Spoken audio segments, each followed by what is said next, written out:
Isotope में है, deuterium.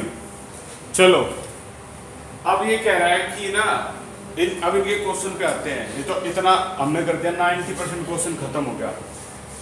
वो कह रहा है अगर आपके शरीर में जो हाइड्रोजन है उसको रिप्लेस कर दिया जाए H2 से यानी ड्यूटीरियम से, तो बताओ हाइड्रोजन का वजन कितना बढ़ जाएगा, सिर्फ हाइड्रोजन का एटम का। पूरी इसकी इंग्लिश पढ़ लो। The weight which is 75 kilogram person would gain, कितना एक्स्ट्रा गेन कर लेगा अगर तुमने तुम्हारी बॉडी में इसकी बजाय क्या हो जाए, ये हो जाए। आंसर सुनो, आंसर सुनो कितना बढ़ेगा। देखो तुम्हें पता है ऊपर जो है उसे क्या बोलते हैं, नंबर को,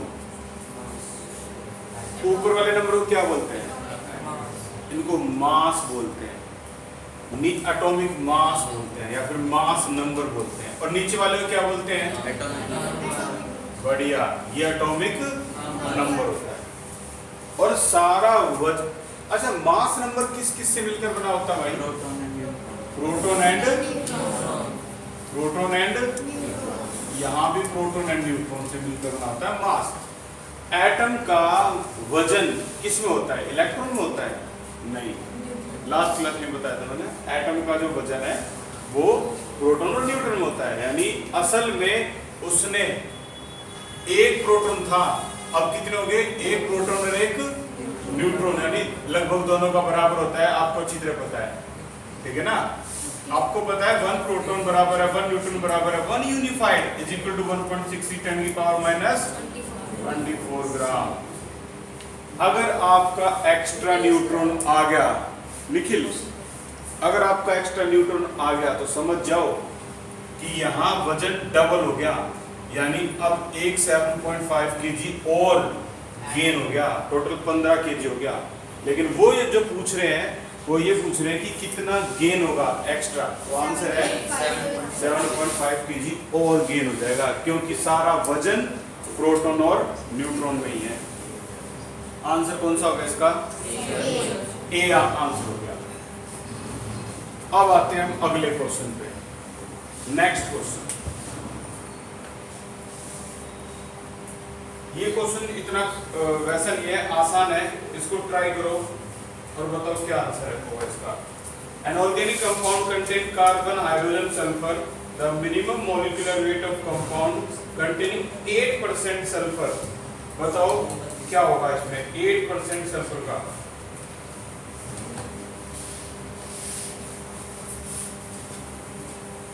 कहां से है question, answer mass percentage composition, percentage composition से लिया गया है क्वेश्चन। ये हम कर रहे हैं क्वेश्चन नंबर 8।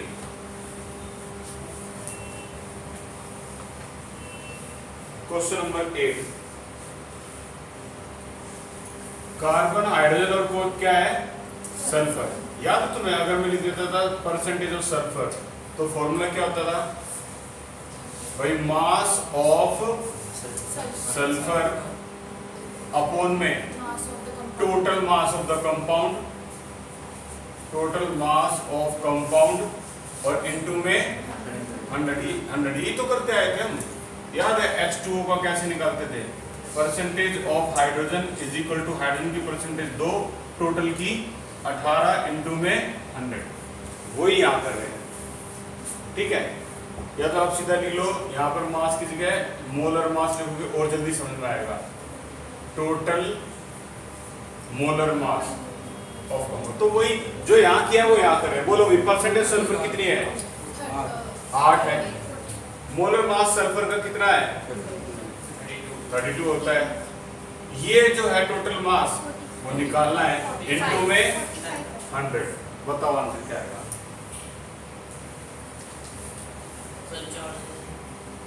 कितना आया, 400 आ गया। C option is correct. आया इस समझ में, ऐसे तो कर रहे हैं हर किसी को। तुम्हें याद होगा, आप एनसीईआरटी लाए हो आज, एनसीईआरटी में परसेंटेज कंपोजिशन देखना, आपकी एक्सरसाइज का क्वेश्चन नंबर 3।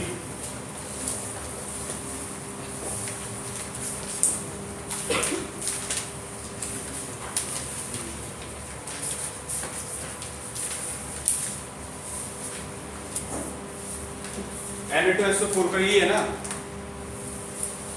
थर्ड है सेकंड है, सेकंड है भाई। Na2SO4 का मास परसेंटेज। तो सोडियम का याद है कैसे निकालते थे, सोडियम का ऊपर फिर टोटल का नीचे इनटू में 100, तो वो ये सारा खेल। अगले क्वेश्चन को ट्राई करते हैं,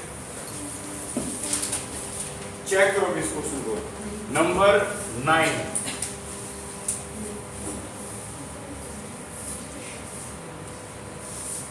नंबर 9,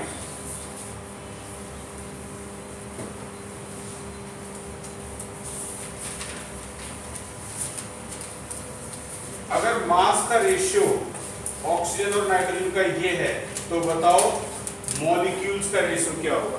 अच्छा भाई,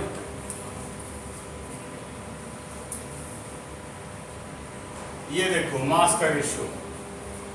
अगर मैं तुमसे कहूं मास तो तुम्हें पता ही है, नंबर ऑफ मोल बताइए तो क्या हो जाएगा, नंबर ऑफ मोल 20 में मास इन ग्राम अपॉन में मोलर मास बोलना है इसका।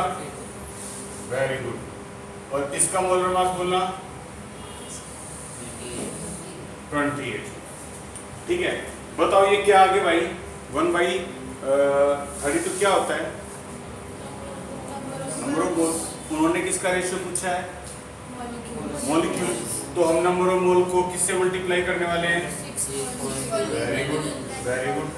रेशियो में अभी देखते रहना, अभी तो मैं तुम्हारी ट्रेनिंग करवा रहा हूँ। ये लिखते हैं भाई हम।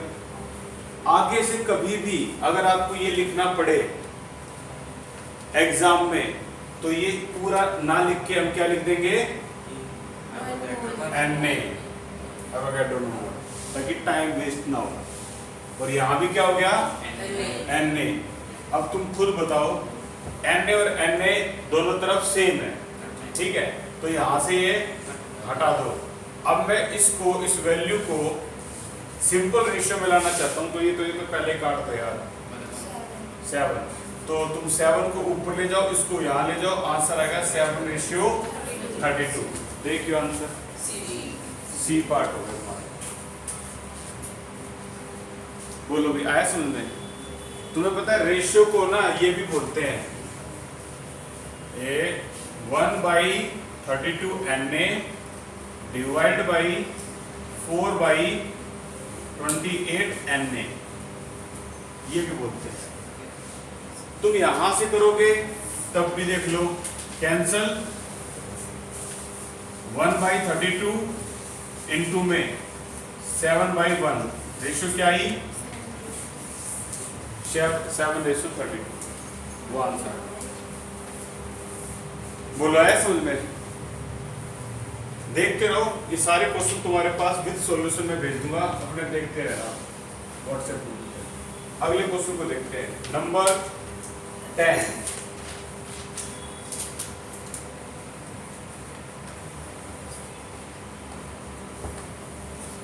अच्छी तरह से पढ़ लो और दिमाग में अपने कॉन्सेप्ट बना लियो, और फिर करते हैं इसको सोल्व। एक और खत्म, चीजें सीखो, जितना हो सके सीखो भाई।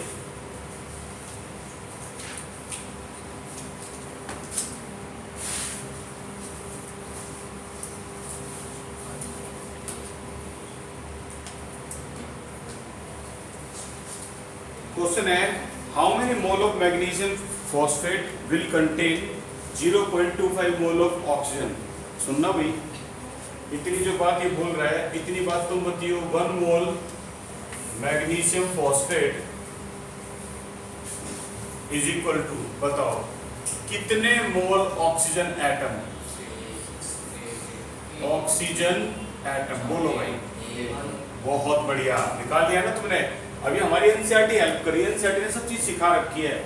Do you know about it कि उसमें लिखा था 3 मोल C2H6 एनसीईआरटी में, और क्वेश्चन क्या पूछा था, बताओ कितने मोल कार्बन, 6। याद है ना एनसीईआरटी का क्वेश्चन है ये, 6। अब जब हम जी मेंस के एग्जाम में जाते हैं तो कार्बन हाइड्रोजन थोड़ा पूछेंगे, वो तो बढ़ाएंगे वैल्यू को, बढ़ा भी दिए उन्हें लो। और ये आप पूछ रहे हैं 1 मोल मैग्नीशियम फॉस्फेट में कितने मोल ऑक्सीजन? भैया मैंने तो ट्रेनिंग हो चुकी है, अच्छी तरह पता है।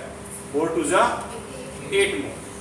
अब इस क्वेश्चन को ऐसे पलट के देखियो, 8 मोल ऑक्सीजन, इसको मैं अपने अपने शॉर्ट ट्रिक्स हैं ये। 8 मोल ऑक्सीजन प्रेजेंट है कितने में भाई? 1 मोल मैग्नीशियम फॉस्फेट में। बोलो समझ में आया?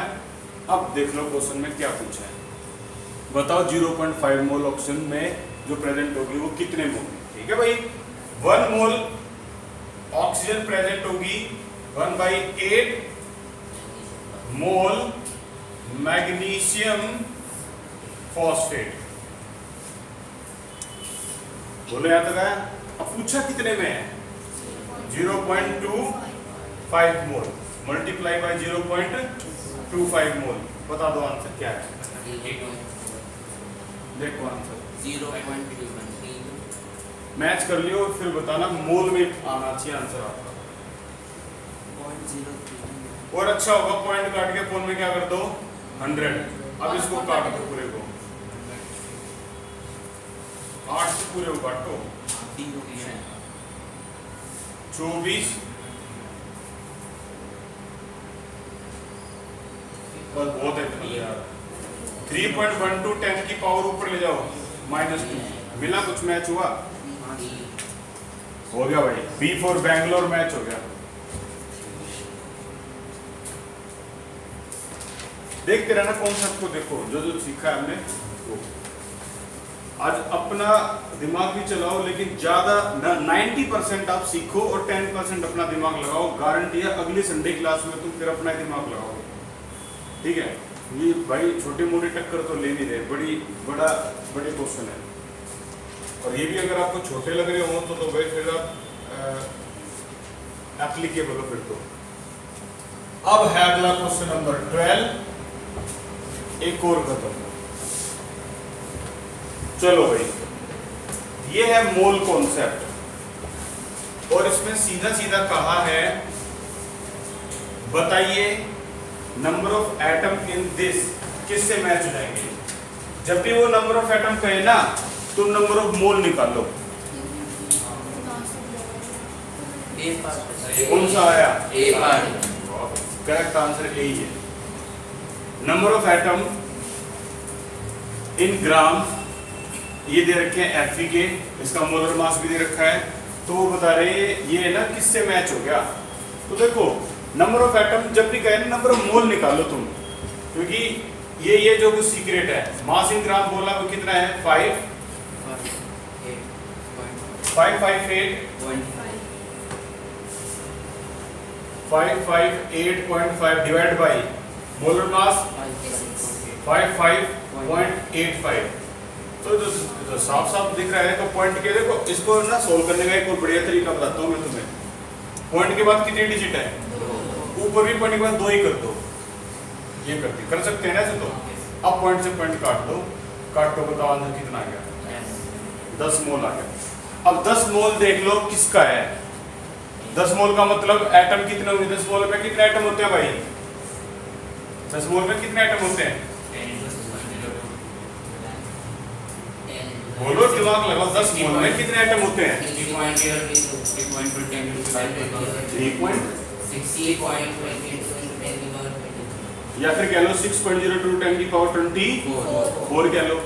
और या इससे भी एलिगेंट तरीका बोलो यार, इससे भी ये देखो इतने हो, इससे बढ़िया तरीका। ठीक है यहाँ तक। अब वो कह रहा है कि इनमें से कितना पहला ही मैच हो गया होगा। 60 ग्राम कार्बन, मास इन ग्राम कितना है? 60, और वैसे कितना होता है इसका? 12। 5 नंबर ऑफ मोल कितने हैं? 5, और 5 का दुगना करियो 10, ट्वाइस बोल रहा है तो मैच कर गया। यहाँ भी 10 Na आ गया और यहाँ भी 10 Na आ गया, ये मैच कर गया। बहुत बढ़िया भाई। अगला ये न्यूमेरिकल का अभी मोलैरिटी हुआ नहीं है, नॉर्मैलिटी जब होगा जब करेंगे। नंबर 15 पे आ गया वो, और एक और क्रॉस। चलो,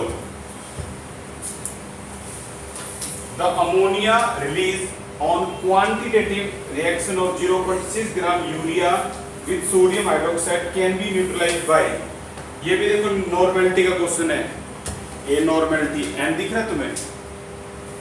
अगला एक टॉपिक हमारा नॉर्मेलिटी है, जब आएगा तब करेंगे। फिलहाल 5 ग्राम जिंक को जब ट्रीट किया जाता है हाइड्रोक्लोरिक एसिड और सोडियम हाइड्रोक्साइड, तो अब हम कर रहे हैं क्वेश्चन नंबर 16। तो ये देखो क्वेश्चन नंबर 16 ये हो चुका है तुम्हारा। तो क्वेश्चन नंबर 16 जो है उसमें ये दो रिएक्शन है। क्या तुमने कभी सोचा है तुम अपनी लैब में जिंक को यानी जो कोई मेटल होती है उसको एसिड में डाल दोगे तो क्या होगा? ऐसी रिएक्शन होगी जैसे तुमने गर्म तेल में प्याज डाल दी हो, और क्या निकलेगी वहां से? Hydrogen gas. कैसे? ये निकालेगा ZnCl2 प्लस में H2 बैलेंस होगी। फिर वो कह रहा है कि अगर तुम इसको एसिड में डाल रहे हो, एसिड तो स्ट्रॉन्ग एसिड है ये, अगर तुमने बेस में डाल दिया तो क्या होगा? NaOH क्या होता है? बेस होता है। इसमें डाल दिया तो क्या हो गया? आंसर है फिर से हाइड्रोजन निकलेगी और ये रिएक्शन होगी इसकी। सोडियम जिंकेट बोलते हैं इसको, Na2 ZnO2 तुम्हें पहले से ही पता था, वाह, प्लस में H2, इसे बोलते हैं सोडियम जिंकेट। तो वो क्वेश्चन में पता है क्या बोल रहा है? बताइए दोनों रिएक्शन में जो हाइड्रोजन निकल रही है उनका रेशियो क्या है? ये भी 1 मोल है, ये भी 1 मोल है, तो करेक्ट आंसर हो गया C 1:1। खत्म। ठीक है, तो एक और क्वेश्चन खत्म होता है। अब हम चलते हैं अगले में।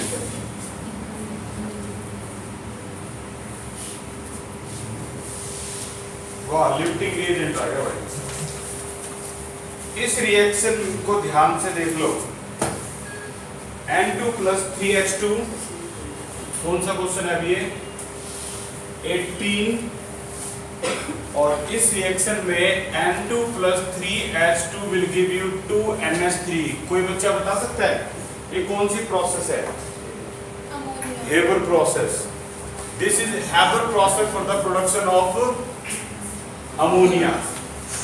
अब वो कह रहा है आइडेंटिफाई करके बताओ हाइड्रोजन लिफ्टिंग रिएजेंट इनमें से किस केस में है? ये 4 केस देखिए।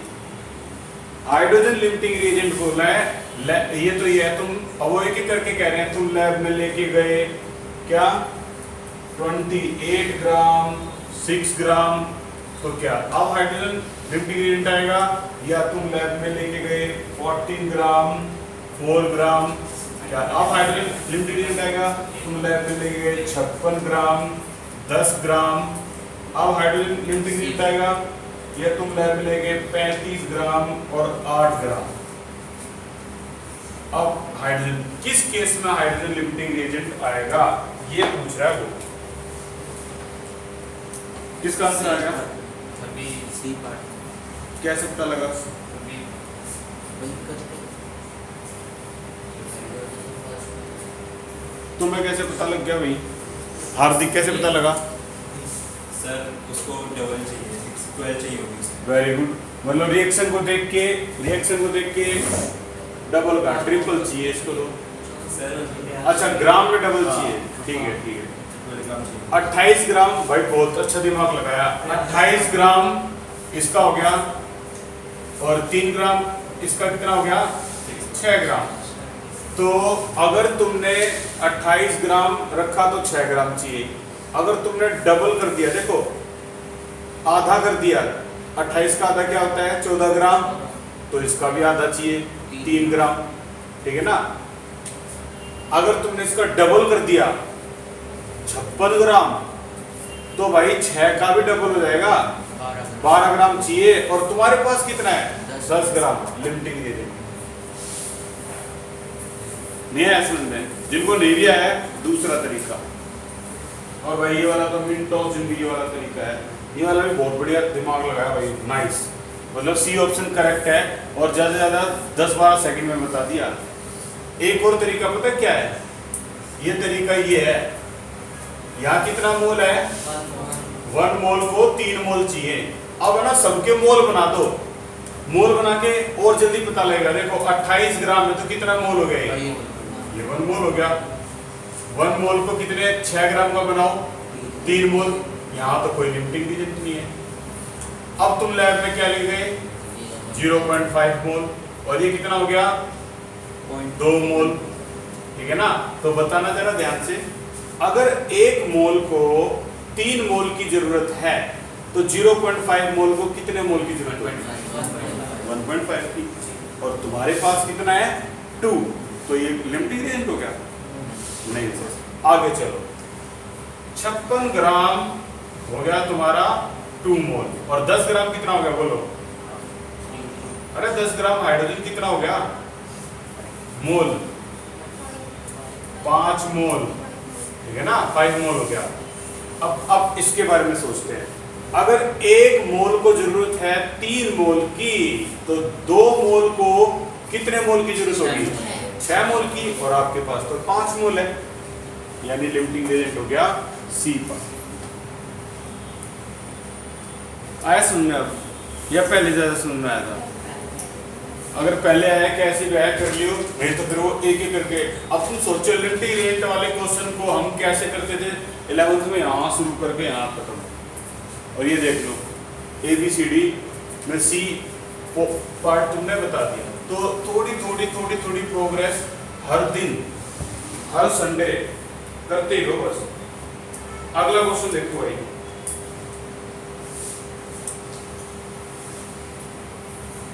ये भी लिमिटिंग रिएजेंट नहीं, ये तो स्टोइकोमेट्री का है, तो और आसान हो गया। तो नंबर 20 कर रहे हैं हम, एक और पार्ट खत्म। चलो, the minimum amount of O2 consume पर ग्राम ऑफ रिएक्टेंट। पहला case 4Fe plus 3O2 will give you 2Fe2O3। तो मिनिमम अमाउंट ऑक्सीजन के बारे में पूछा है, और इसके लिए क्या बोल दिया, 1 ग्राम पर ग्राम।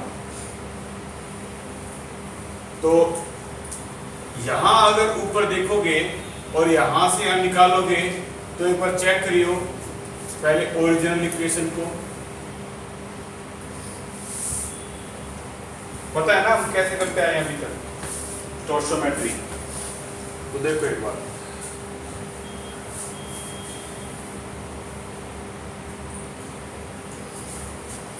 Fe कितना हो गया Fe,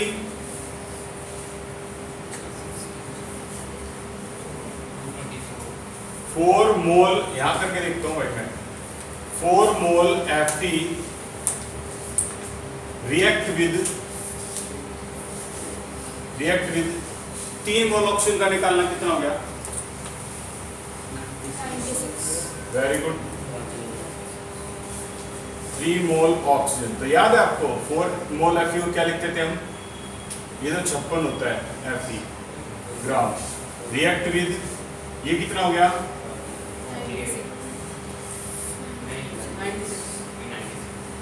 1 मिनट भाई, मुझे तो लग रहा है और भी ज्यादा होगा। 1 ऑक्सीजन 8 16 बिल्कुल।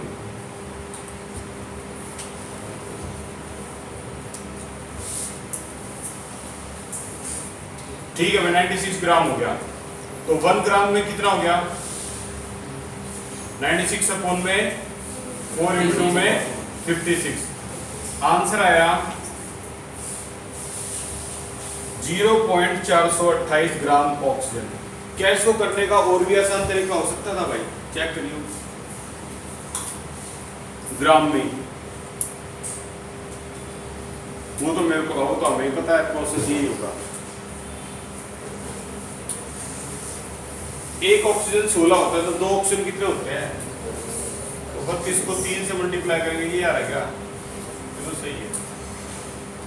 इसको करने का और आसान तरीका हो सकता है क्या कोई, 1 मोल Fe में भी नहीं निकाल सकते भाई, इसके अलावा कोई तरीका हो ही नहीं सकता, वो नहीं हो सकता। अब ऐसे ऐसे करके हमें मैग्नीशियम का भी निकालना है, ठीक है, और इसका भी निकालना है। अब प्रोसेस थोड़ा सा आसान हो सकता है, बस इतना हो सकता है। 96 को आप किससे डिवाइड करोगे? मैग्नीशियम वाले केस में बोलना, एक मैग्नीशियम कितना होगा? 24, तो 2 मैग्नीशियम कितने होंगे?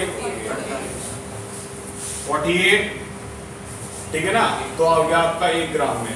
तो ऐसे करके हमें मैग्नीशियम का पता लगा 0.66 ग्राम। अगले में आ जाओ, P4 और ऑक्सीजन। अब की बार ऑक्सीजन 5 मोल है, नहीं भाई उसमें तो 1 मोल ऑक्सीजन है तो 32 हो गए। अब की बार वो ऑक्सीजन कितने हैं? 5 मोल। तो ऐसे करते करते करते करते मैं तीनों वैल्यू लिख रहा हूँ, चारों। इसकी तो ये वैल्यू होगी 20 की, इसकी 1.29 ग्राम होगी, और लास्ट वाले की होगी 3.63 ग्राम। तो अब क्वेश्चन को पढ़ के बताइए आंसर कौन सा है? The minimum amount of oxygen consumed पर ग्राम रिएक्टेंट। तो सबसे कम कौन सी है? आंसर है ए, और ऑप्शन हम ए पे लगा देंगे। सिर्फ प्रोसेस को देखिए फिलहाल, कैलकुलेशन भी ऐसे तो तुम दिमाग घूम जाएगा सारा का सारा। आया समझ में? यहां तक अगला question,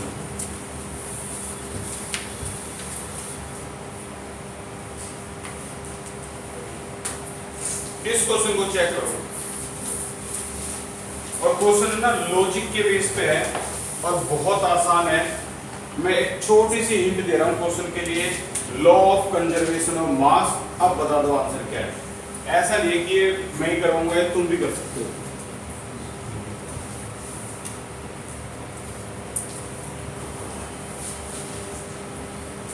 law of conservation of mass पे है सारा, और आंसर आ जाएगा।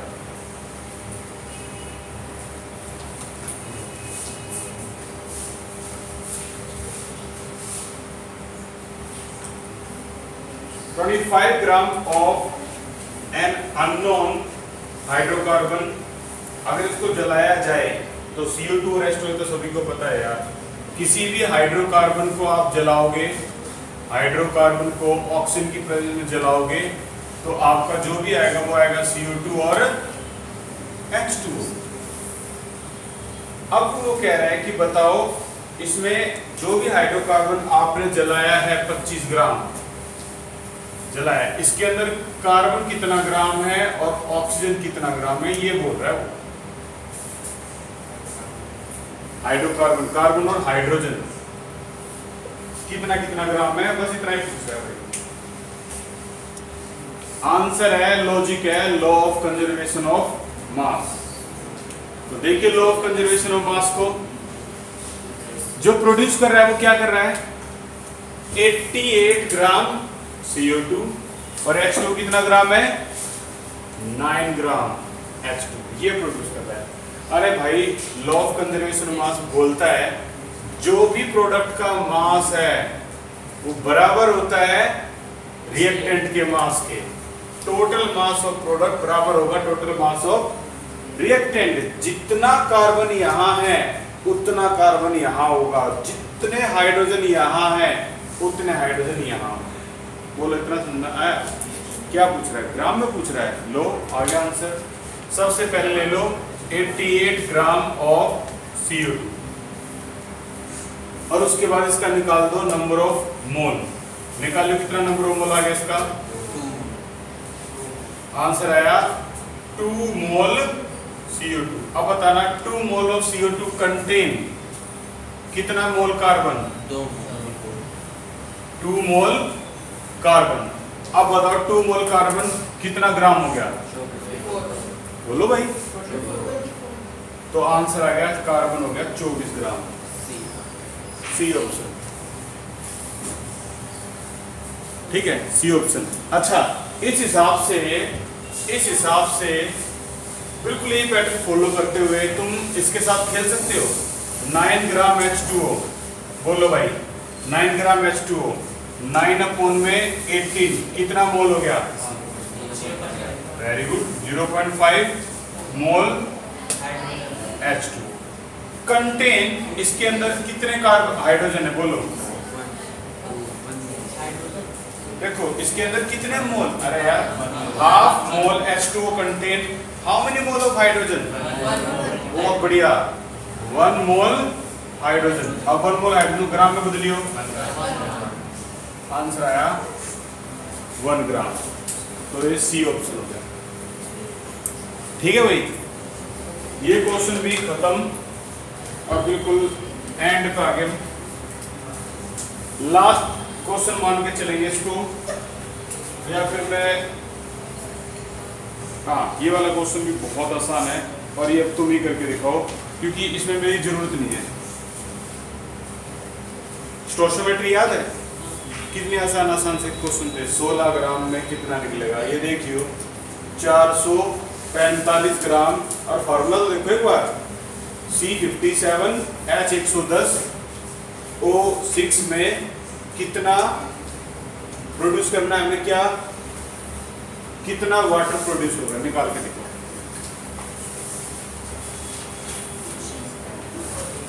स्टोइकोमेट्री एक चीज गिवन है तो कोई भी चीज फाइंड आउट कर सकते हैं। स्टोइकोमेट्री